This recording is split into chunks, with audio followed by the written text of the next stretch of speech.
Assalamualaikum warahmatullahi wabarakatuh. Subhanallah wa bihamdi, subhanallahil azim. Adada khalqihi wa ridha nafsihi wa zinata arsyihi wa midada kalimatihi. Asyhadu an la ilaha illallah wa asyhadu anna Muhammadar Rasulullah. Allahumma salli wa sallim wa barik ala sayyidina Muhammadin sallallahu alaihi wasallam. Assalamualaikum ya Rasulullah sallallahu alaihi wasallam wa ala alihi wa ashabihi wa man tabi'ahum bi ihsan ila yaumiddin. Rabbi a'udzubika min hamazati syayatin wa a'udzubika rabbi ayahturun. Subhanaka la ilma lana illa ma 'allamtana innaka antal alimul hakim. Shadaqallahul azim wa shadaqa Rasulullah sallallahu alaihi wasallam. Tema pagi ini tentang luka yang menguatkan. Ini kita lanjutkan dari pembahasan sebelumnya tentang tazkiyatun nafs dan juga tauhid. Karena kita sadar Bunda ya, dari kita nggak ada yang nggak pernah terluka. Bukan cuman kita manusia. Nabi Yusuf alaihissalam itu pun dulu pernah dilukai. Betul ya? Siapa yang melukainya? Kakak-kakaknya. Kakak-kakaknya. Dan bahkan itu menjadi luka yang sangat dalam buat Nabi Yakub alaihi salam. Saking dalam luka yang dirasakan sama Nabi Yakub alaihi salam, apa yang terjadi? Buta, kesedihan yang berkepanjangan sehingga mengakibatkan penglihatan dari Nabi Yakub alaihissalam buta, Bunda. Nah, ternyata pelajaran luar biasa yang disampaikan oleh Nabi Yusuf alaihissalam kepada kita semuanya itu ternyata, Bunda, direkam oleh Allah Subhanahu wa taala di Quran surat Yusuf ayat 90, Bunda. Tentang apa? Ternyata Nabi Yusuf alaihissalam ini mau memaafkan saudara-saudaranya.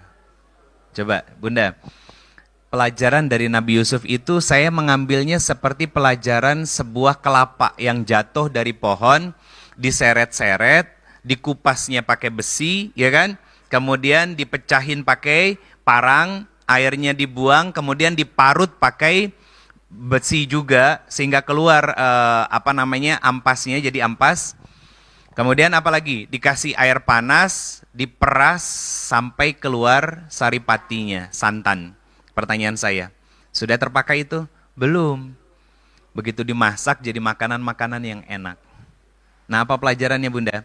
Kalau pengen punya orang yang manfaat, itu pasti melewati perjalanan yang panjang, sakit, luka, berdarah-darah.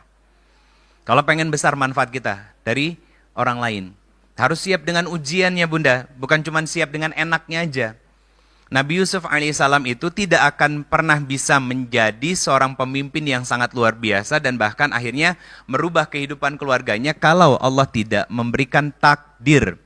Apa? Dibuang masuk ke dalam sumur oleh kakak-kakaknya. Jadi sependek yang saya tahu Nabi Yakub alaihissalam itu punya 4 istri dan 12 anak. Nah, inilah yang kemudian menjadi 12 kabilah dari bangsa Yahudi, Bunda. Nah, saya lanjut dari masuknya Nabi Yusuf di dalam sumur. Akhirnya apa? Akhirnya ada yang menyelamatkan tapi malah dijual belikan menjadi seorang budak sampai akhirnya mengantarkan Nabi Yusuf alaihissalam pada istana raja di kota Mesir. Dan ternyata ini sejalan dengan hadis Nabi SAW, Bunda. Apa? Beramallah, berbuatlah sampai Allah hadirkan takdir dalam kehidupanmu. Apa maksudnya? Sehingga Allah berikan ketetapan terbaik buat kita, Bunda. Jadi ada kalimat begini, usaha tidak akan mengkhianati hasil atau hasil tidak akan mengkhianati usaha. Saya tidak sepakat. Kenapa? Karena ranahnya kita manusia itu fokus pada usaha. Sedangkan hasil itu milik Allah Subhanahu wa taala. Allah yang menetapkan. Jadi harapan kita beramal soleh itu tujuannya ngerayu Allah agar Allah ridho kepada kita dan memberikan apa yang menjadi kebutuhan kita, keperluan kita. Nah, kalau Allah nggak memberikan bukan berarti Allah nggak sayang. Allah akan menggantikan dengan sesuatu yang baru.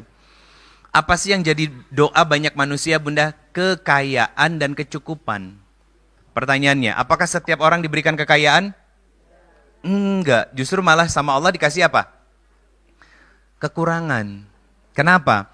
Karena kalau dikasih kekayaan, takutnya dia nggak sanggup untuk bisa bersyukur. Makanya akhirnya diberikan ujian karena Allah percaya dia pasti bisa bersabar. Kenapa nggak semua orang dikasih pasangan yang soleh misalkan, suami yang soleh, nggak diberikan semuanya sama Allah? Karena kalau Allah berikan suami yang soleh, takutnya kita lalai dalam ibadah sama Allah. Malas tahajudnya lagi, malas duduk di majelis ilmunya lagi. Kenapa? Lah suami saya sudah soleh. Karena rata-rata orang itu gagal bukan di zona sakit, tapi di zona lapang. Bukan di zona masalah, tapi di zona kebahagiaan. Banyak yang gagal di situ, Bunda. Makanya kenapa Allah berikan ujian pasangan, misalkan ya, anak-anak. Karena Allah percaya kita bisa. Jadi luka itu bukan untuk kita akhirnya menjadi seseorang yang dihinakan sama Allah, bukan. Sakit hati, ujian, masalah, bukan untuk itu. Makanya ayat ke-155 dari surat Al-Baqarah, Allah mengatakan apa? Wabasiris sabirin. Berikan kabar gembira kepada orang-orang yang mau sabar. Kenapa? Karena mereka bersandar hanya kepada Allah dan yakin bahwa setiap lelah dan capek yang dia lakukan dan dia kerjakan selama ini pasti dibalas sama Allah. Pasti dibalas. Dan Allah nggak akan pernah mengecewakan kita sama sekali, Bunda. Cuman nggak semua orang bisa sabar kan? Iya kan? Nah pertanyaannya, kenapa kita nggak bisa sabar? Karena sulit untuk bersyukur dengan nikmat yang sudah Allah berikan banyak. Banyak dari kita yang sibuk dengan luka-luka, kecewa, sakit hati yang kita rasakan, tapi lupa untuk mengingat betapa banyak nikmat, karunia, kesehatan yang Allah sudah berikan buat kita. Kemudahan buat ibadah, itu kan nikmat dari Allah, Bunda. Kenikmatan dan kemudahan untuk belajar ilmu agama, silaturahmi dengan orang-orang baik, ya kan?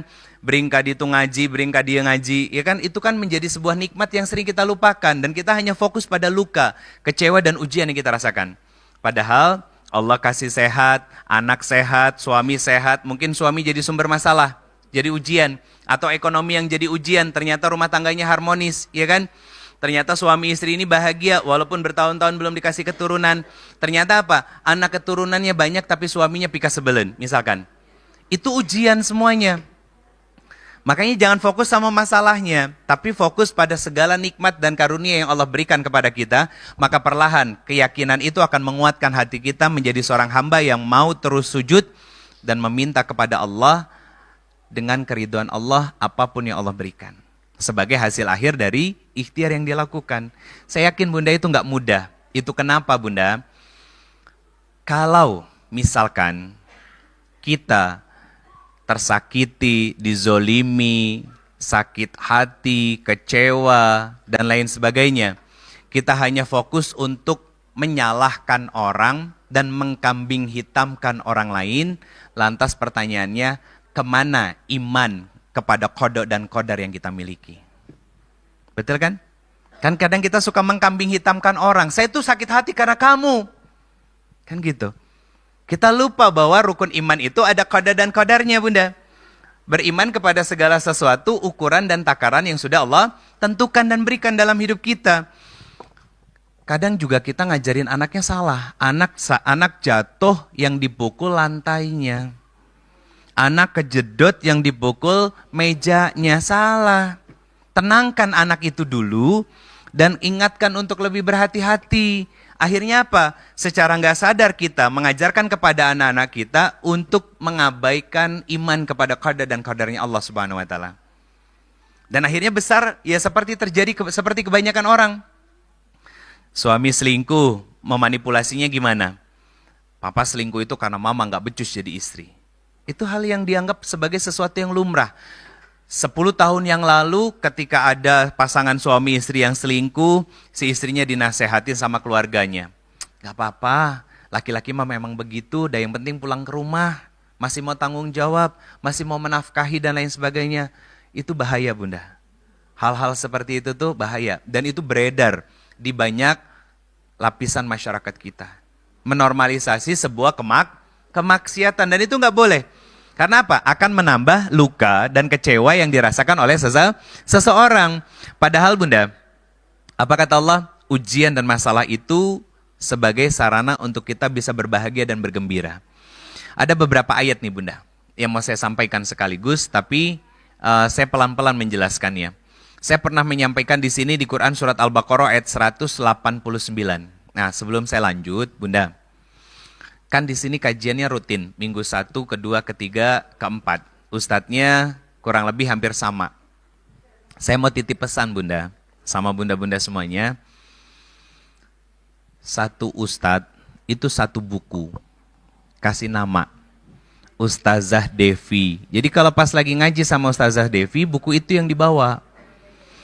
Terus kemudian minggu pertama kalau nggak salah Ustadz Dedi ya, Ustadz Dedi Haryadi. Tulis, dikasih sampul, dikasih nama depannya. Yang dibawa buku Ustadz Dedi. Kalau abis dari sini nanti abis duhur misalkan ngaji di TSM, ustadznya siapa, ustazahnya siapa, berarti bawa 2 buku. Kenapa? Saya yakin kok buku yang Bunda pakai buat catatan itu sampai rumah tara dibuka di. Kenapa? Lah ngelir ngelihat tulisannya sendiri kan?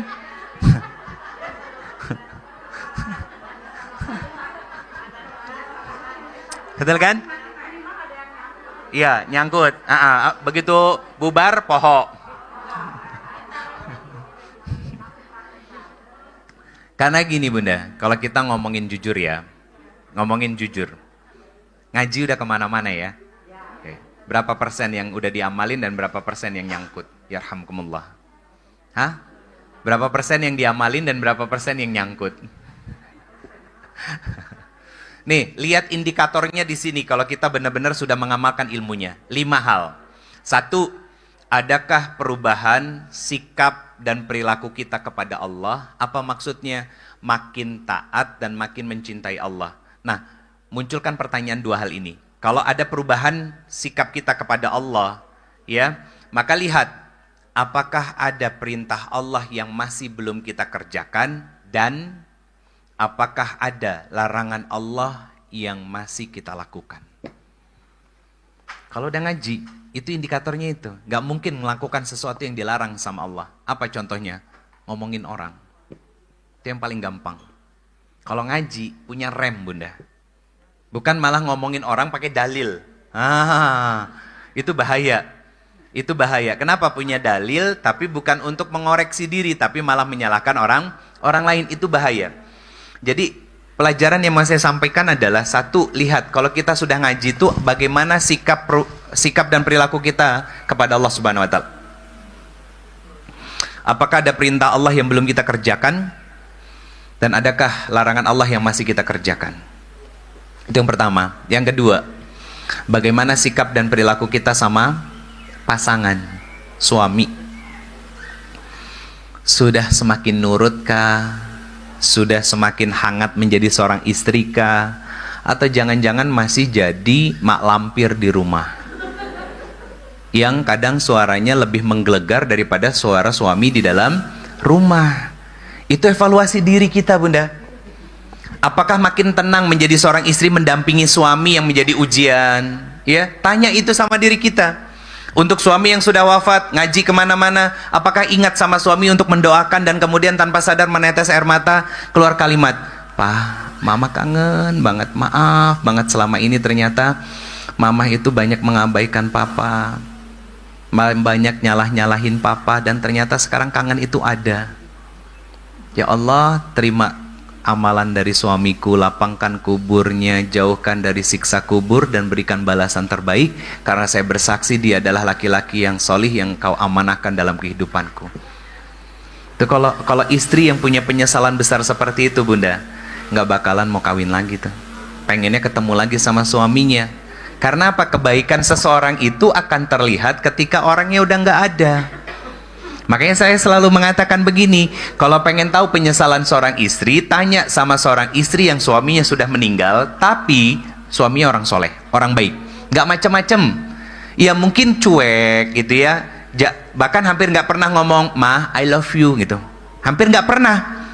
Tapi dia tanggung jawab, nggak pernah selingkuh, selalu pulang ke rumah, ngasih nafkah, dekat sama anak, selesai. Kalau punya suami kayak begitu, syukuri dulu, nggak usah cari-cari kekurangan.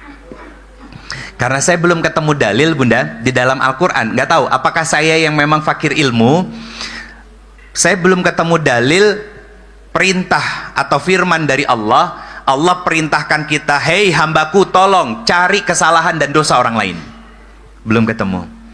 Tapi kalau perintah dari Allah, Wahai hambaku, introspeksi diri. Banyak bunda. Wasari'u ila magfiratim mir rabbikum. Surat Ali Imran ayat 133. Bersegera minta ampun kepada Allah. Kenapa kita disuruh minta ampun bunda sama Allah? Karena Allah tahu kita banyak salah, kita banyak dosa, kita banyak maksiat. Kata Allah, fafirli ilallah, kembali kepadaku, lari ke sini. Bahkan Allah ngingetin di ayat yang lain, la taqnatu mir rahmatillah, jangan pernah putus asa. Kata Allah gitu. Karena gini, Allah itu bunda, makin dideketin makin sayang sama kita. Makin dideketin makin sayang sama kita. Sayangnya Allah itu bukan ngegabrugin apa yang menjadi keinginan dan kemauan kita, tapi Allah kasih ketenangan buat kita dalam beribadah dan kesenangan dalam berdoa. Dua, ketenangan dalam beribadah dan kesenangan dalam berdoa. Itu cintanya Allah buat kita. Jadi kalau kita selesai sholatnya sudahlah buru-buru, habis itu doanya cuman sesaat sebentar, berarti saat itu Allah sedang tidak mau ketemu sama kita. Bunda, kalau ketemu bestie, ngobrolnya cukup sejam? Enggak, ngobrolnya ngalor ngidul, yang nggak penting diceritain, bahkan yang diceritain itu bisa jadi udah diceritain minggu yang lalu. Iya kan? Tapi karena kita dekat sama sahabat kita ini, dekat dengan teman kita ini, akhirnya apa? Nyaman ngobrol ngalor ngidul, sampai lupa ternyata yang kita omongin orang lain. Jadi ajang buat gibah. Tapi terlepas dari itu, harusnya sama Allah jauh lebih lekat, jauh lebih senang untuk kita berdoa kepada Allah Subhanahu wa taala. Itu yang saya definisikan dengan kalimat ngobrol sama Allah. Ya, kayak ngobrol sama teman gitu bunda. Ya Allah, alhamdulillah, makasih buat hari ini, buat rezekinya, buat kehidupan yang kau berikan.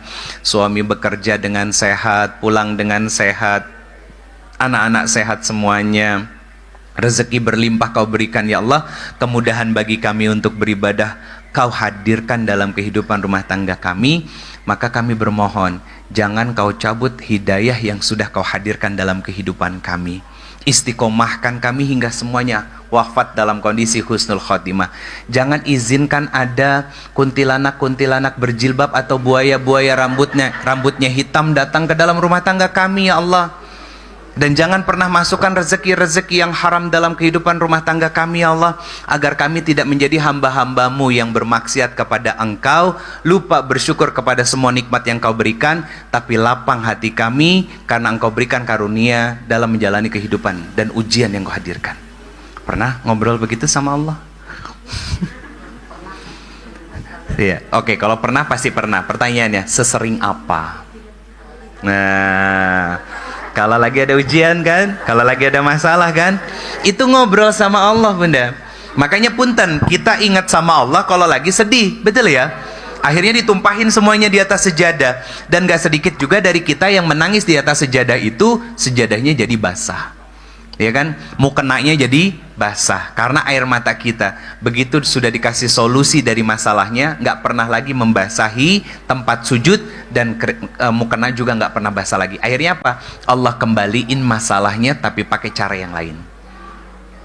Kalau bulan lalu masalahnya dari suami, bisa jadi ujian berikutnya dari orang tua, dari bisnis usaha, dari partner bisnis, dari lingkungan, dari orang terdekat, saudara, ya, dan lain sebagainya, bahkan dari anak-anak. Itu cara Allah bunda. Jadi lingkaran hidup kita tuh lingkaran masalah. Makanya kata ulama begini, kita akan selalu hidup berpindah dari satu ujian ke ujian berikutnya, dari satu masalah ke masalah berikutnya, sehingga Allah hadirkan ujian dan masalah yang tidak ada solusinya sama sekali, yaitu kematian. Makanya bunda, kadang saya suka sedih sama teman-teman yang komentar di Facebook saya, Instagram saya. Kasiannya apa? Ibu-ibu sudah berumah tangga 50 tahun, 60 tahun, ya, ngebuka aib suaminya di media sosial, di kolom komentar postingan video-video saya. Bukan saya larang, kenapa saya kasihan bunda? Saya paham di sisi lain dia butuh pendengar, tapi bukan di tempat umum, iya kan? Saya paham betul bunda. Saya sedihnya kenapa? Dia sedang membuka pakaian diri dia dan menelanjangi diri dia dengan menceritakan tentang keburukan suaminya. Sudah tua bangka, nggak tahu diri, hobinya selingkuh. Akhirnya apa? Akhirnya anak-anak kaminya semuanya akhirnya rusak semuanya karena punya seorang suami laki-laki yang nggak tahu diri dan nggak tahu bersyukur sama Allah. Saya jawab sederhana, Bunda. Bunda, kalau tidak dibekali ujian, terus kita mau beli surga Allah pakai apa? Betul kan? Saya bukan nggak memahami beliau, sangat memahami Bunda. Perempuan itu memang fitrahnya ngomong. Kalau ada perempuan tiba-tiba diam, itu bahaya. Iya Bunda, itu bahaya. Makanya saya pesan nih kepada para suami nih. Nih kalau ada yang nonton sih alhamdulillah. Saya lagi live TikTok juga Bunda. Kepada para suami, kalau punya istri yang cerewet, bawel, ya, itu harusnya bahagia. Kenapa? Itu pertanda bahwa istrinya waras, mentalnya sehat. Yang bahaya itu kalau ternyata istri nggak merepet lagi, malah mendadak jadi diam. Apa yang terjadi? Horor Bunda. Sisi positifnya, punya istri yang cerewet dan terkesan galak apa? Gak bakalan pelakor berani deket-deket. Nah, iya betul kan? Iya, daripada gua dimakan sama bininya nanti kan gitu. Mending kalau cuma dimakan, dijambak-jambak gitu nanti kan, itu bahaya. Jadi sebetulnya Bunda, nggak ada masalah yang berat. Yang bikin berat masalah kita itu adalah cara pandang kita yang salah terhadap ujian. Menganggap Allah tuh tega sama kita, Allah tuh jahat sama kita. Enggak. Allah itu sesayang-sayangnya pencipta kepada makhluknya. Asal kitanya tahu diri kalau kita disayang sama Allah. Kebanyakan kita nggak tahu diri kalau Allah lagi sayang sama kita. Seolah-olah, kenapa ya Allah aku tuh diuji? Kan ada orang yang nggak pernah sholat tapi hidupnya kayaknya tenang, nyaman. Coba jadi mereka dulu, belum tentu. Tiap malam mikirin apa? Besok harus gaji karyawan. Tiap malam apa? Mikirin apa? Debt kolektor jangan sampai datang ke rumah. Tiap malam mikirin apa? Cicilan yang belum selesai. Ya rumah, ya mobil, ya kan kartu kredit, gaya hidup yang tinggi dan lain sebagainya. Jangan dikira hidupnya tenang dan nyaman Bunda. Itu cuma kelihatan dari casingnya. Makanya kebahagiaan menurut Allah itu bukan yang sifatnya kebendaan, bukan rumah, bukan kendaraan, bukan pangkat dan jabatan, bukan harta yang kita miliki, bukan anak-anak yang banyak, bukan suami yang ganteng, apalagi istri yang cantik. Tapi ketika suami ganteng ini ngerti ilmu agama dan mampu memuliakan istrinya, itu kebahagiaan. Ketika istrinya cantik ini menutup auratnya dan taat, ya rahmukumullah, dan taat kepada suaminya, itu kebahagiaan. Ketika anak-anak yang ganteng dan cantik ini ternyata di rumah selalu ngaji, tilawah, suara di dalam rumah itu bergemuruh ayat-ayat suci Al-Quran, itu kebahagiaan. Rumah megah dan besar seperti rumah Bunda Vivi ini.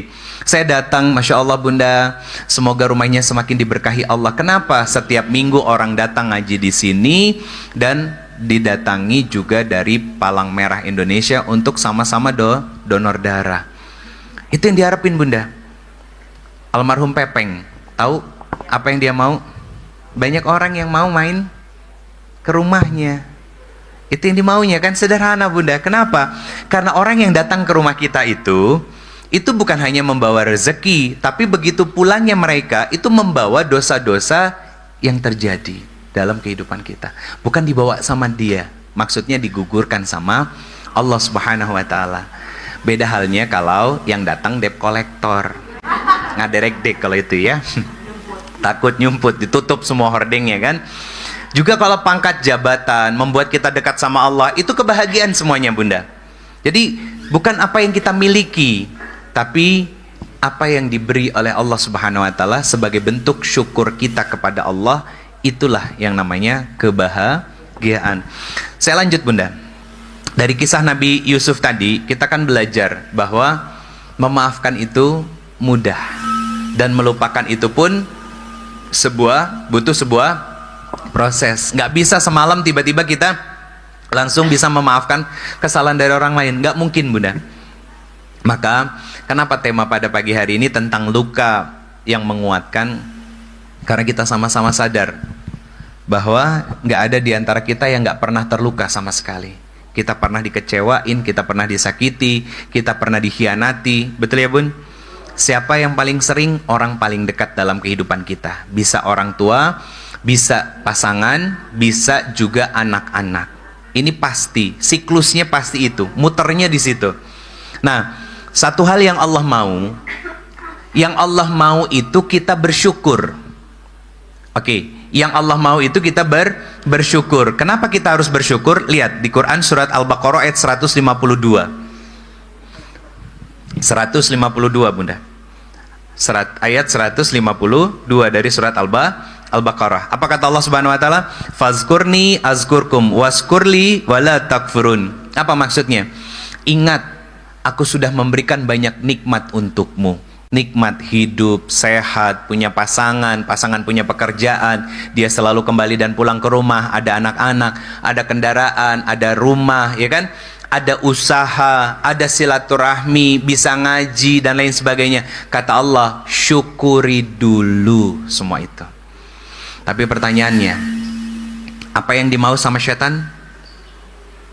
Apa yang dimau sama setan?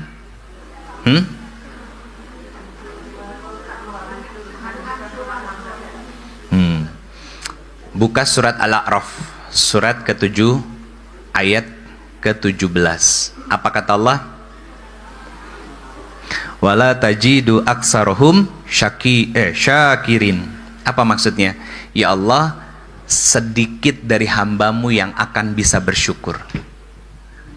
Allah pengen kita banyak syukur, setan pengen kita kufur nikmat. Apa buktinya? Apa buktinya? Ustadz, kenapa suami saya selalu jadi ujian? Padahal bisa jadi ujiannya baru 5 tahun. Saya kemarin ngisi di Bogor, Bunda. Ada ibu yang seorang jamaah yang nyeletuk begini. Yuk, absen. Apa yang menjadi ujian suami di rumah? Aduh Ustadz, suami saya cerewet katanya. Segala sesuatu dikomentarin. Oke. Berapa usia suaminya Bunda? 45. Kata beliau. Masih muda ya Bunda? Banget. Nah, kata saya, dari kapan suaminya cerewet?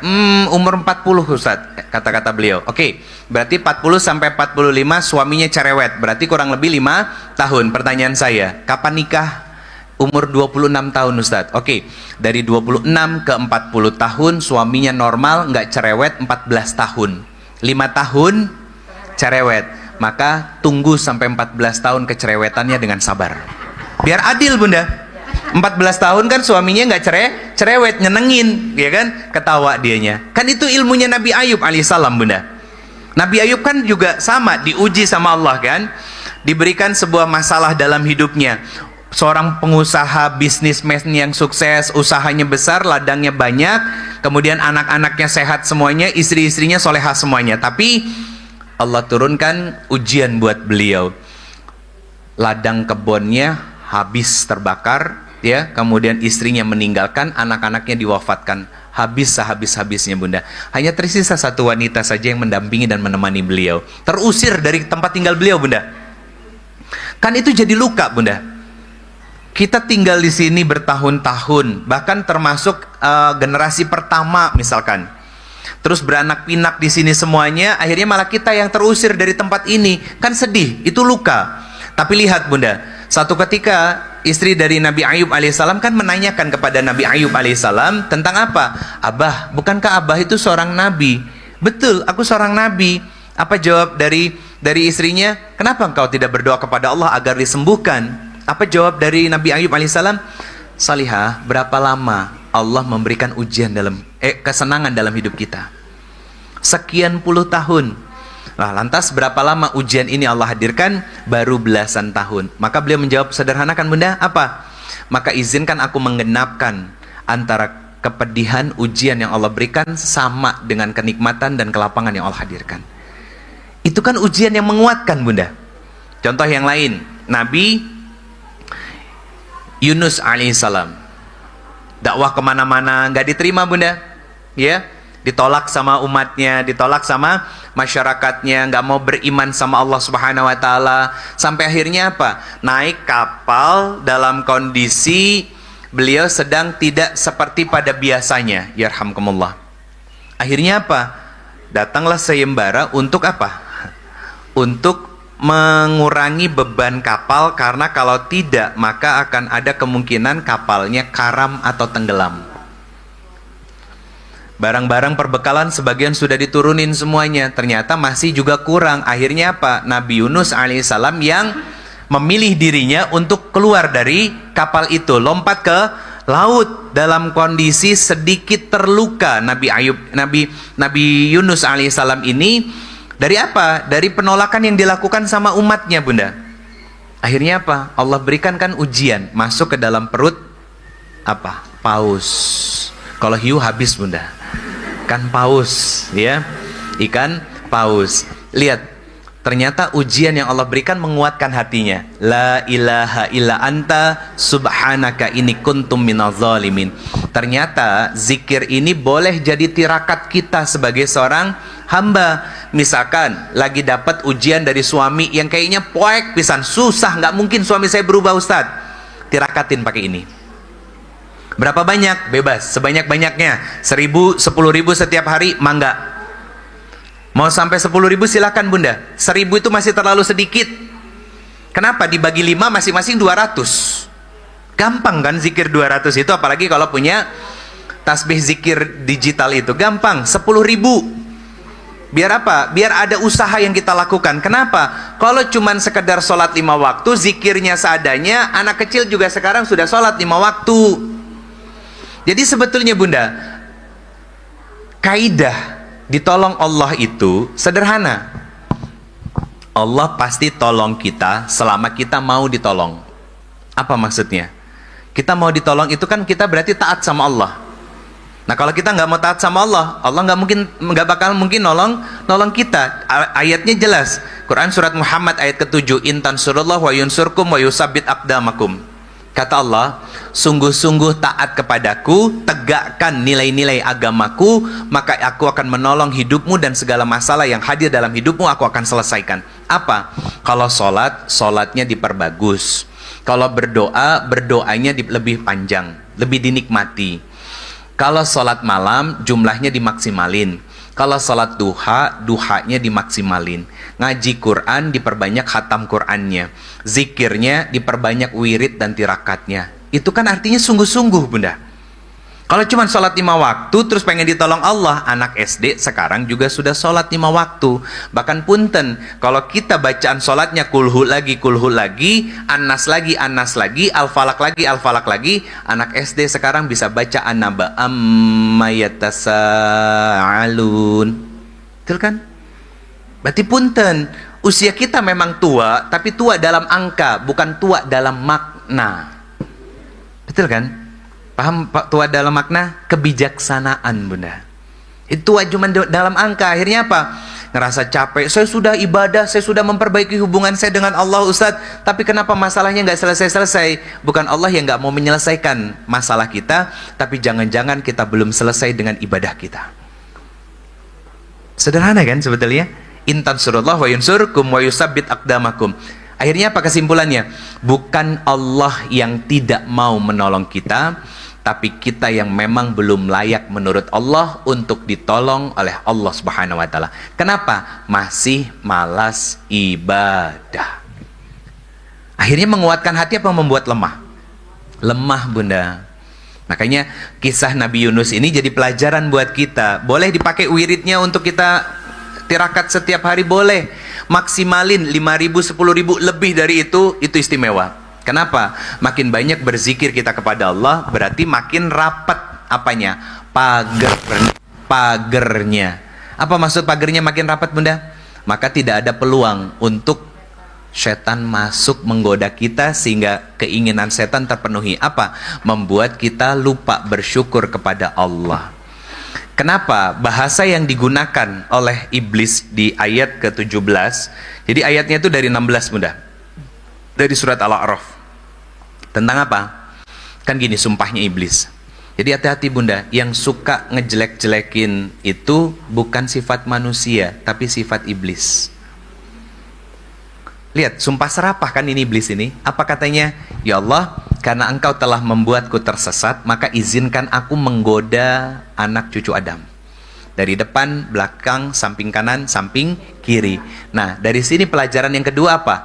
Bukan hanya sekedar mengumpat, mencaci maki orang, tapi juga apa? Merendahkan orang lain. Ketiga, kalau dinasehati hobinya ngeles, itu sifat iblis. Iblis diminta sama Allah untuk sujud kan, tapi ngeles kan. Ngapain saya harus sujud sama dia ya Allah? Dia kan diciptakan dari manusia, dari tanah, sedangkan saya dari api. Ada nggak orang yang kalau dinasehati, contohnya begini, aduh teh, udah nggak usah pakai dalil terus, yang asik gitu ya jadi orang tuh. Itu. Makanya Nabi mengatakan begini, sesuatu hal yang tidak disukai oleh Allah Subhanahu wa taala adalah ketika kita mengingatkan orang lain tapi orang itu mengatakan urus saja imanmu. Itu dibenci Allah, Bunda. Bukan orang yang menasehatinya, tapi orang yang mengatakan itu, urus saja imanmu. Itu dibenci sama Allah dan Allah nggak suka. Kenapa? Kan kita sedang membawa cahaya, hidayah buat teman kita, tapi ternyata ditolak dengan kalimat yang nggak baik. Karena itu sifatnya iblis. Makanya ditutup dengan ayat yang sangat luar biasa, Bunda. Wala tajidu aksarohum syakirin. Sedikit ya Allah yang akan engkau dapati dari hamba-hambamu yang bersyukur. Kenapa yang disebutkan oleh iblis di sini bersyukur? Balik ke ayat yang sebelumnya. Surat Al-Baqarah ayat 152 tadi. Ya, Al-Baqarah ayat 152 tadi. Lihat Bunda, ayat 153-nya. Kenapa di ayat 152-nya Allah minta kita untuk mengingat banyak nikmat dan karunia yang sudah Allah berikan, dan kemudian berterima kasih dan bersyukur dengan semua nikmat yang Allah berikan. Sebelum saya lanjutkan dan saya jawab pertanyaan ini, apa definisi syukur dulu? Sudah saya pernah sampaikan di pertemuan kedua, seingat saya di sini. Syukur itu artinya merubah semua nikmat yang Allah berikan jadi amal soleh. Gimana cara bersyukur sama suami? Punya suami berarti makin bikin kita dekat sama Allah. Itu namanya bersyukur, Bunda. Iya. Tapi kalau punya suami bikin kita nggak dekat sama Allah, berarti kita kufur terhadap nikmat Allah. Bagaimana bersyukur dengan rumah? Rumah dipakai untuk pengawasan seperti ini syukur kita. Bagaimana syukur kita terhadap kendaraan? Kendaraan yang kita punya dipakai dan mengantarkan kita ke majelis-majelis ilmu dan silaturahim, bukan ke tempat-tempat maksiat. Bagaimana syukur kita dengan usia? Usia yang kita gunakan untuk taat, ibadah, zikir, tirakat, dan mendekat kepada Allah Subhanahu wa taala. Gimana bersyukur terhadap materi uang? Maka uang itu kita pakai seperlunya untuk kita, selebihnya kita gunakan untuk dakwah, untuk amal soleh, bersedekah, misalkan ikut Jumat, berbagi Jumat barokah dan lain sebagainya. Bunda, sudah bukan umurnya lagi kita untuk beli barang-barang mewah dan mahal. Bukan dilarang, ya. Islam tidak maksud saya gini, saya tidak melarang itu, ya. Maksud saya, buat apa sih? Betul kan? Mau nambah hisab sesuatu yang akhirnya menggelincirkan kita menuju nerakanya Allah Subhanahu wa taala, atau menambah hisab berat beban menuju surganya Allah. Sok boleh pakai baju yang bagus, boleh. Islam nggak ngelarang karena Allah mencintai sesuatu yang indah. Beli tas yang mahal, silakan. Pakai kerudung yang bagus, silakan. Tapi pertanyaannya, bisa nggak kita memastikan ketika pakai barang-barang itu, maaf, hati kita tidak sombong?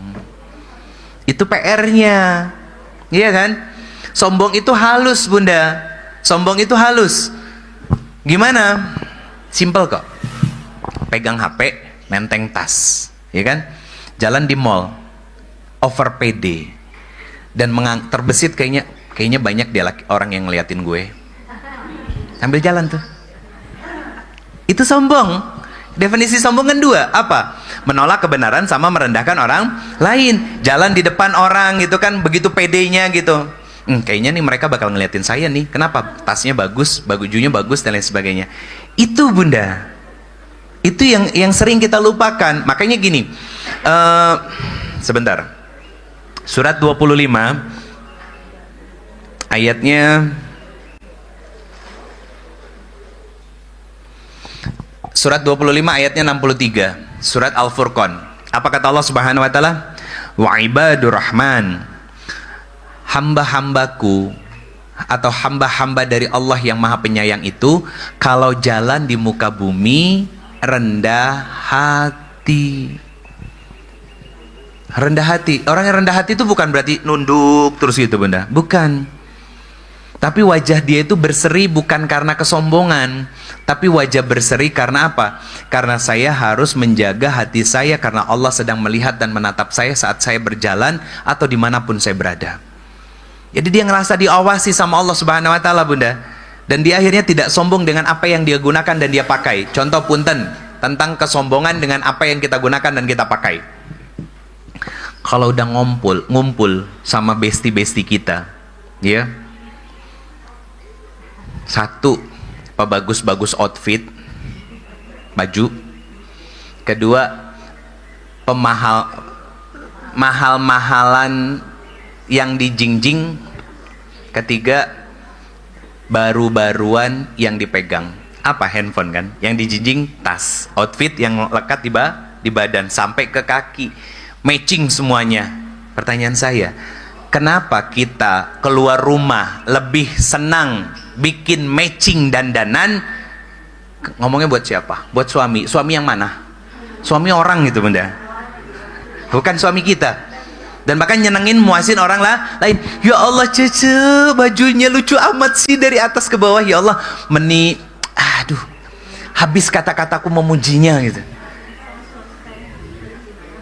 Betul, suami yang beliin. Berarti kan dipakainya di depan suami. Bukan dipakai ketika suami kerja, kitanya kemana-kemana, kan gitu. Betul, Bunda. Suami yang beliin, tapi usahain kemana-mana keluar itu ajak suaminya. Kenapa? Kalau nggak mau suaminya tampil cantik seperti ini di depan suami. Kenapa? Mau kemana rapi-rapi di rumah? Nah, mama teh rapi-rapi gitu kan, pakai jilbab, wangi gitu. Jawabannya sederhana, mau ngegodain papa, mumpung papa lagi di rumah. Kudu pinter. Jangan kalah pinternya sama setan, Bunda. Iya kan? Ai giliran keluar rumah, ya kan? Dengan niat awal katanya menghargai pemberian suami. Tapi begitu dipuji sama temannya yang besar hati, diri sendiri. Itu halus, Bunda, sombong itu. Makanya saya punya kalimat begini, Bunda. Iblis itu dari dulu sampai kiamat wujudnya tidak nyata, tapi sifat sombongnya nyata. Manusia dari dulu di pertama kali diciptakan, yaitu ayahanda Nabiullah Adam alaihissalam, sampai kiamat wujudnya nyata, tapi sifat sombongnya sering gak kerasa. Betul kan? Karena sombong itu halus, Bunda. Masuknya halus, nggak langsung ke hati, nggak langsung ke hati.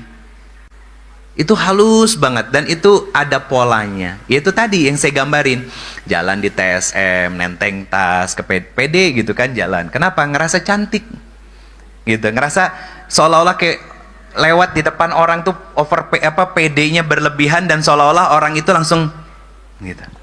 Itu sombong, Bunda. Hati-hati. Apa berita buruk dari Nabi SAW?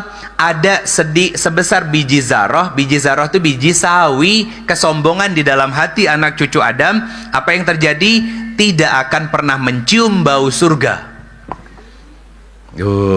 Ngeri kan? Coba buat siapa cantik selama ini? Itu maksud dari iblis tadi, sedikit dari hambamu yang kau akan dapati mereka bersyukur. Kenapa? Karena banyak yang angkuh akhirnya.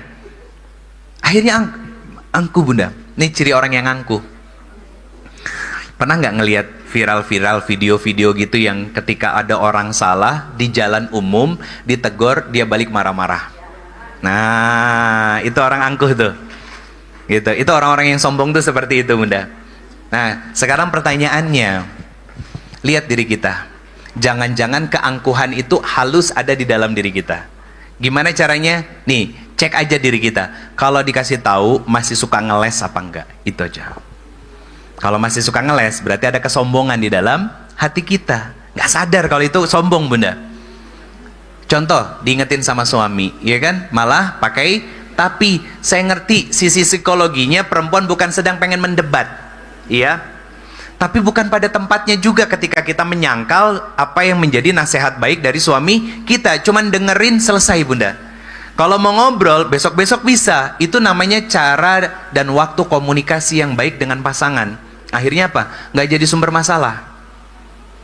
Kemarin saya ngisi acara pasangan suami istri. Saya kasih selembar kertas masing-masing, Bunda. Tulis nama, terus usia pernikahan. Di bawahnya jawaban. Pertanyaannya apa? Buat suami, apa yang dilakukan kalau istri lagi ngambek? Ada yang jawab didiemin. Ditanya, Bang, kenapa ngediemin, Bang? Ya karena istri saya juga kadang ngediemin saya. Kalau laki-laki didiemin sama istri itu wajar, karena laki-laki butuh waktu untuk sendiri. Tapi kalau perempuan lagi ngambek, didiemin, makin tantrum dia. Rame, Bunda. Iya kan? Makin tantrum dia. Makin melakukan hal-hal yang aneh gitu, tiba-tiba pintu ditutup jeleger gitu kan. Pokoknya hal aneh dikerjain aja sama perempuan. Kenapa, Bun? Kuat ambeknya makin kuatnya, Bun ya. Nah, itu hal yang sebetulnya, Bunda, saya sampaikan ke mereka begini. Banyak dari kita yang nggak sadar, sebagai sepasang suami istri itu banyak dari kita yang nggak sadar kalau kita menyakiti pasangan kita karena luka yang pernah kita dapat dulu. Apa maksudnya? Bunda, kenapa tiba-tiba suaranya sedikit lebih keras daripada suara suami? Itu akumulasi emosi dari kecil, Bunda. Perempuan itu aslinya lembut, bukan lelembut ya, lembut. Tapi bisa jadi lelembut lah ya. Kalau udah nggak punya malu, Bunda. Ya itu kan, Assalamualaikum AA, kan ada yang begitu gitu kan, gitu. Iya. Nah, ini Bunda, perempuan itu fitrahnya lembut. Kalau tiba-tiba ada perempuan yang mendadak seolah-olah menjadi seperti laki-laki, itu dipertanyakan. Apa yang dipertanyakan? Berarti dia keluar dari fitrahnya karena tidak dekat dengan ayah. Jadi dia cari pengakuan, pengen dilihat. Sama siapa? Sama orang lain. Nah, itulah gambaran orang-orang yang tadi saya kasih contoh, jalan di mall, ya kan? Kemudian di tempat-tempat yang ramai, pengen jadi pusat perhatian. Nah, itu dia cari apa? Cari pengakuan dari orang lain. Saya bilang gini, saya dulu pernah ngeband. Saya pernah ngeband dulu waktu di awal-awal ngeband itu, apalagi dapat label mayor ya, label nasional gitu kan muncul sengaknya, muncul keren, sisi kerennya di dalam diri, bahwa gue bisa, gue mampu, bisa terkenal. Itu luka. Kenapa? Karena bisa jadi ketika dia kecil tidak dilihat oleh orang lain. Akhirnya naik ke atas panggung, semua orang melihat dia. Kalau nggak saya pernah cerita di sini. Cerita tentang apa? Jamaah saya kerja di BUMN, ya salah satu institusi, dapat beasiswa S3. Sebelum berangkat, nikah dulu. Nah, istrinya begitu selesai, yarhamukumullah. Istrinya di tahun terakhir menuju pulang ke Indonesia, nggak mau diajak pulang, Bunda. Nangis malah. Nah, akhirnya nanya sama saya, kenapa kira-kira Ustadz? Sebentar, sebelum saya jawab, saya mau tanya dulu. Bapaknya sama ibunya orang sibuk? Iya. Orang tuanya diplomat, pindah-pindah negara. Ya, itu satu. Kedua, aktif nggak di media sosial? Iya, aktif banget Ustadz. Dan bahkan akunnya sudah centang biru dan followersnya banyak. Saya tanya, siapa dia? Ustadz, mohon maaf, dia salah satu finalis Putri Indonesia. Kenapa ada perempuan nyari titik tertinggi, pengakuan, tepuk tangan, dan sorot lampu, serta tatapan mata banyak orang? Kalau bukan karena pengen dilihat dan mendapatkan validasi kalau aku mampu dan aku bisa. Rata-rata orang yang seperti itu, cek di tracking ke belakang, biasanya punya luka pengasuhan dari orang tuanya. Mungkin dibanding-bandingkan dengan kakaknya atau dengan adiknya, ya. Dia mungkin punya prestasi tapi nggak diakui kebaikan-kebaikan yang dia lakukan, prestasi yang dia kerjakan oleh orang tuanya. Justru yang sering dipuji-puji adiknya yang biasa-biasa aja. Akhirnya apa? Dia keluar dari zona nyaman untuk cari pengakuan. Itu banyak terjadi, Bunda. Atau jangan-jangan ada di antara kita yang melakukan hal seperti itu. Punya suami, usaha sukses, ya kan? Akhirnya apa? Mempercantik diri, tidak salah, ya, tidak salah. Artinya apa? Pada tempatnya yang tidak berlebihan. Artinya kalau bahasa Qur'annya tidak seperti orang-orang jahiliyah dulu berpakaian dan berdandan.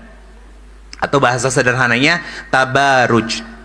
Sekarang kenapa ada perempuan yang pakai parfum, orangnya belum lewat tapi aroma parfumnya udah nyampe? Kalau bukan sedang mencari perhatian, pengen dilihat. Kenapa ada perempuan yang pakai gelang emas, ada kencringnya, cring, ya? Padahal Nabi melarang karena dia lagi cari perhatian, pengen dilihat. Kalau perempuan kan sunatullahnya, perintah dari Allah kan menutup aurat seperti ini. Kenapa ada perempuan yang serba mini pakaiannya? Karena dia pengen diperhatikan dan dilihat sama orang. Dan saya yakin mereka yang muslim rata-rata pasti tahu menutup aurat itu perintah Allah. Tapi akhirnya beralasan apa? Pekerjaan Ustadz, padahal resign dia cari pekerjaan yang lain. Saya yakin usianya masih cukup untuk bekerja di tempat yang lain. Itu kan luka, Bunda. Itu trauma namanya. Yang bahasa sekarang 5 tahun ke belakang, 10 tahun ke belakang lagi populer dengan istilah apa? Mental health issue. Atau luka pengasuhan. Dari zaman Islam awal ada, itu sudah ada. Luka pengasuhan dari zaman Nabi Adam alaihissalam itu pun ada. Apa maksud luka pengasuhan di zaman Nabi Adam dulu? Anak yang merasa seolah-olah Nabi Adam itu tidak adil. Itu kan luka bagi mereka. Walaupun Nabi Adam insya Allah adalah seadil-adilnya seorang ayah ketika menjodohkan anak-anaknya. Tapi bagi seorang anak itu dianggap sebagai sebuah luka. Akhirnya apa? Kejahatan pertama kali yang dilakukan oleh makhluk Allah di langit, hasad. Dan kejahatan yang pertama kali dilakukan oleh makhluk Allah di bumi, hasad. Maka hasad itu penyakit yang sudah tua, Bunda. Apa hasad itu? Nggak suka orang lain bahagia, nggak suka ngelihat orang lain seneng, iri, dengki. Hasad itu saudaraan. Hasad yang pertama dari anak-anaknya Nabi Adam, ngerasa istrinya tidak secantik saudaranya, akhirnya dibunuh. Betul kan? Bagaimana hasad pertama kali di akhirat? Ketika setan menganggap dirinya lebih baik dan gak mau taat kepada Allah untuk sujud kepada manusia yang makhluk baru diciptakan oleh Allah Subhanahu wa Ta'ala. Jadi Bunda, kalau kita sekarang punya hasad sama orang-orang di sekitar kita, telat. Kalau ngelihat ada orang yang hasad sama kita, bilangin, "Cek, telat." Udah keduluan iblis sama anak Nabi Adam alaihissalam. Tapi bukan itu pelajarannya. Ini adalah dosa yang sudah sangat tua, Bunda. Seusia peradaban manusia. Dan itu akan terus ada. Kenapa? Hasad itu muncul. Itu mengaminkan apa yang menjadi keinginan dari iblis tadi di ayat ke 17 dari surat Al-A'raf tadi. Apa? Ya Allah, sedikit dari hambamu yang akan bersyukur. Orang yang nggak mampu bersyukur itu kan rata-rata punya penyakit hasad, Bunda. Contoh begini, ya Allah, saya sudah ibadah, kenapa saya nggak sekaya dia yang nggak pernah sholat? Itu hasad, Bunda. Itu hasad.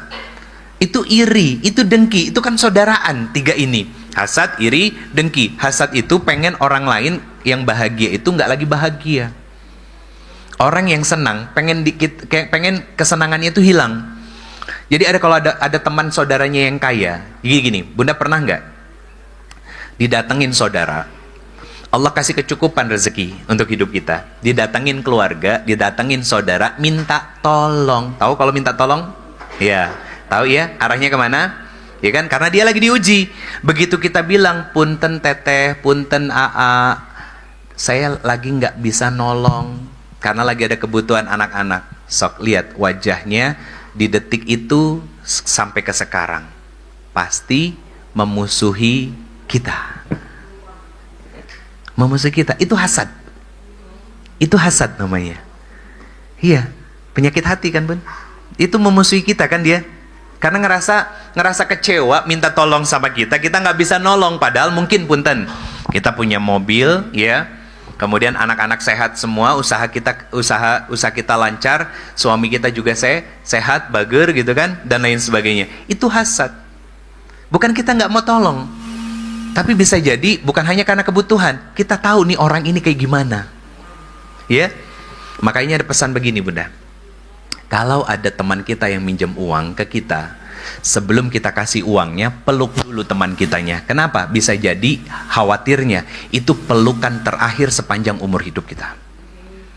Setelah itu apa? Rata-rata musuhan kan? Itu maksudnya. Gak bakalan bisa meluk lagi nantinya. Nanti jadi kararagok. Nah, lebih bagus gak dipinjemin sama sekali. Kan? Karena kita tahu orangnya seperti apa itu. Nah, giliran orang yang datang ke kita, saudara kita, teman kita, kan ekspektasinya apa? Ngelihat kita seolah-olah sukses, pasti bakal minjemin, pasti bakal nolong, ya kan? Yang terjadi malah penolakan. Itu jadi luka buat dia. Kenapa dia terluka? Salah dia berekspektasi ketika mau minta tolong. Tapi dia nggak sadar kalau dia berekspektasi, Bunda. Justru malah nyalahkan di diri kita. Akhirnya apa? Muncul penyakit hatinya yang dibisikkan sama setan. Kalimatnya kurang lebih begini. Tuh lihat tuh, dia padahal sukses tapi nggak mau nolongin kamu. Akhirnya apa? Muncul hasad. Lihat ekspresinya sejak saat itu, komunikasinya sama kita pasti tidak baik. Bahaya kan, Bun? Itu sebahaya itu. Nah, itu luka-luka yang menguatkan itu, kita belajar dari situ agar tidak mengulang hal yang sama dan salah buat orang lain, Bunda. Bukan hanya buat diri kita. Jangan sampai kita mungkin pernah ditolak ketika minta tolong, ya kan? Kita pernah dikecewakan sama orang lain. Allah cuma pengen ngasih pelajaran ke kita. Satu, jangan mengulang hal yang sama kepada orang lain. Jangan. Yang kedua, jangan menghakimi orang lain yang sedang salah. Jangan, Bunda. Kenapa? Karena kita juga punya peluang dan potensi untuk melakukan kesalahan. Yang satu, jangan mengulang perilaku yang salah kepada orang lain. Yang kedua, jangan menghakimi orang yang sedang berbuat salah, termasuk ke diri kita. Kalau kita kecewa wajar, Bunda. Kenapa? Karena kita sudah memberikan kepercayaan, kan? Nah, Allah kecewa sama kita, tapi kecewanya bukan seperti ditafsirkan kecewa manusia, ya. Kecewanya Allah ke kita, sudah diberikan berbagai macam nikmat, tapi kita nggak bisa bersyukur. Apa yang Allah berikan? Teguran, ujian, masalah. Biar apa? Biar kita tidak terus-terusan salah dan mau kembali kepada Allah Subhanahu wa Ta'ala. Contoh yang lain, Bunda. Luka yang menguatkan. Kisah dari Maryam. Apa yang menjadi lukanya? Beliau wanita suci, tidak pernah tersentuh laki-laki manapun, tiba-tiba diamanahi anak oleh Allah. Dikucilkan masyarakat, ya kan? Dikucilkan masyarakat, bahkan terusir dari kampung tersebut, harus keluar dalam kondisi yang payah, lelah, sakit yang bertambah-tambah. Pelajaran pertama dari kisah Maryam dan berjumpanya Maryam dengan malaikat Jibril alaihissalam apa, Bunda? Jangan pernah bikin anak atau menantu Bunda yang perempuan yang sedang hamil, jangan dibikin stres, jangan dibebani. Kalau menantu dia pengen lahiran di tempat besan, tempat orang tuanya, biarin aja deh, itu orang tuanya. Gak usah harus dipaksa ke rumah. Anak perempuan itu harus ikut suaminya, dan anak laki-laki itu harus nurut sama ibunya. Jangan sok berkuasa. Jangan, Bunda. Nanti akan mengganggu mental dari menantu perempuan kita ini, gitu.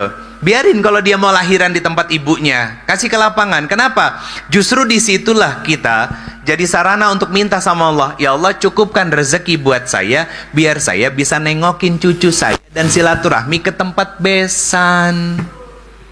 Itu kan peluang amal soleh, Bunda.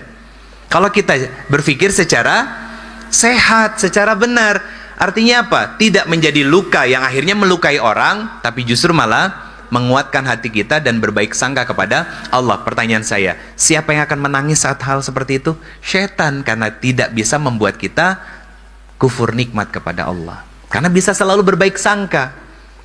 Itu pelajaran sederhana. Nah, dari Maryam, Bunda. capek bunda bersandar sampai termaktub di kalimat di surat Maryam, kalimat apa? Aduhai, seandainya boleh saja aku memilih untuk mati. Bunda ngerasain kan gimana payah dan sakitnya mengandung kan? Nah, sayangnya nggak semua suami ngerti untuk apa? Untuk nggak bikin istri jadi stres, betul kan? Makanya Allah ngasih pelajaran apa? Malaikat Jibril diperintahkan untuk turun, ngapain? Ngehibur Maryam alaihi salam. Bayangin bunda, punten, yang pernah umroh, kebayang ya? Kebayang pohon kurma? Kebayang, gede kayak pohon kelapa, tapi tidak setinggi pohon kelapa. Nah, apa yang mau saya sampaikan? Kan pohon kurma sebesar itu bunda. Apa perintah dari Allah Subhanahu wa Ta'ala kepada malaikat Jibril untuk Maryam alaihissalam? Goyangkan pohon kurma.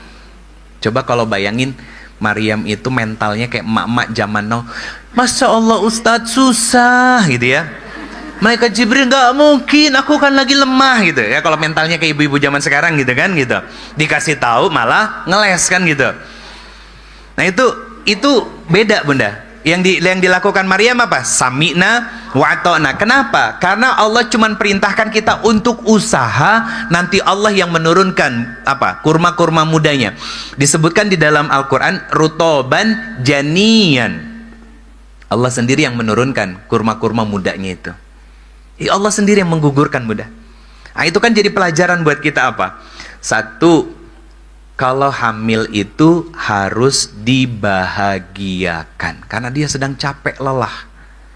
Yang bahkan ini dikuatkan di Quran surat Al-Luqman ayat 14. Wahnan ala wahnin. Ibumu yang mengandung dengan susah payah, lelah yang bertambah-tambah. Makanya ayat ini, kisah Maryam ini jadi pelajaran untuk kita.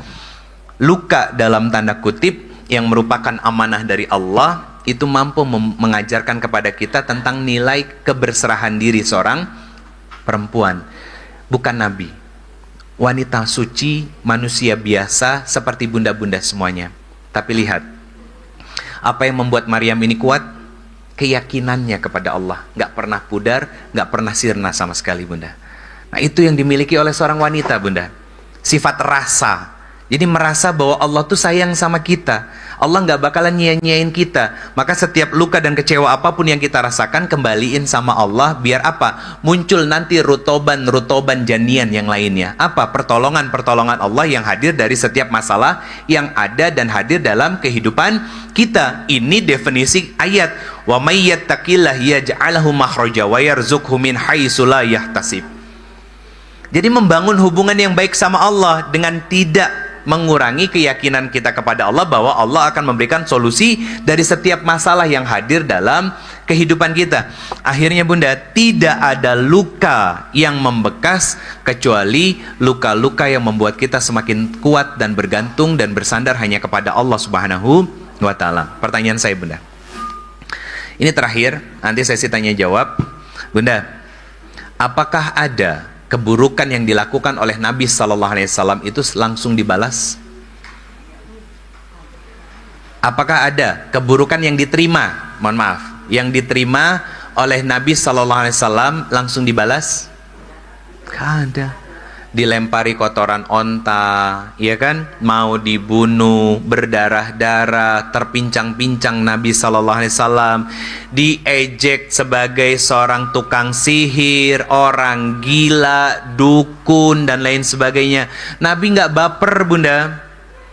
Makanya Allah menciptakan seorang Rasulullah Muhammad SAW itu dari golongan kita sesama manusia, dan nabi-nabi yang lain demikian. Kenapa? Biar kita bisa belajar bahwa kalau pengen selamat hidupnya, pengen disayang sama Allah, pengen dicintai oleh Allah, pengen selalu ditemani oleh Allah, ikuti bagaimana dulu Nabi SAW hidup.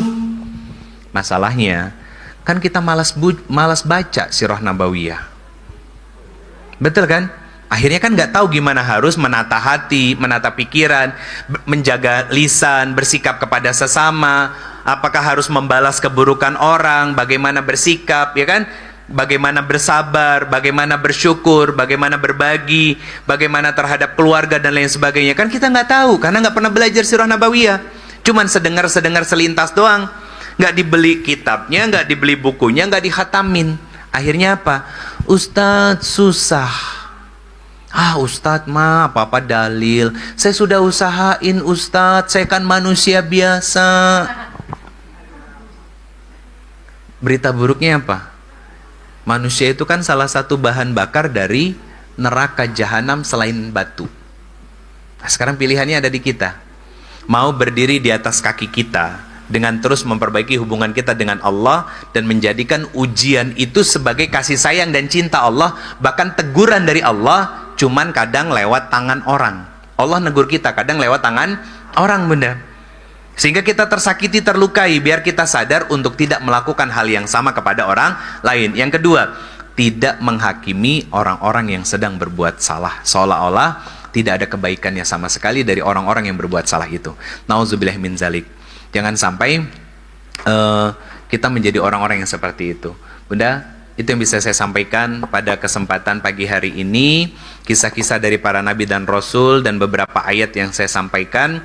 Mungkin tidak terlalu detail, tapi semoga bisa dipahami dan bisa ketemu dan silaturahmi di lain kesempatan. Nanti insya Allah akan saya lebih detailkan di pertemuan selanjutnya menggunakan whiteboard. Jadi biar bisa paham kaitan ayat yang satu dengan ayat-ayat yang lain yang tadi saya jelaskan, dan nanti akan saya tambahkan dengan materi-materi yang lainnya tentang luka yang menguatkan part 2 insya Allah. Mohon maaf lahir dan batin, saya kembalikan lagi ke moderator. Hadanallahu wa ikum ajma'in. Allahu a'lam bishawab. Assalamualaikum warahmatullahi wabarakatuh.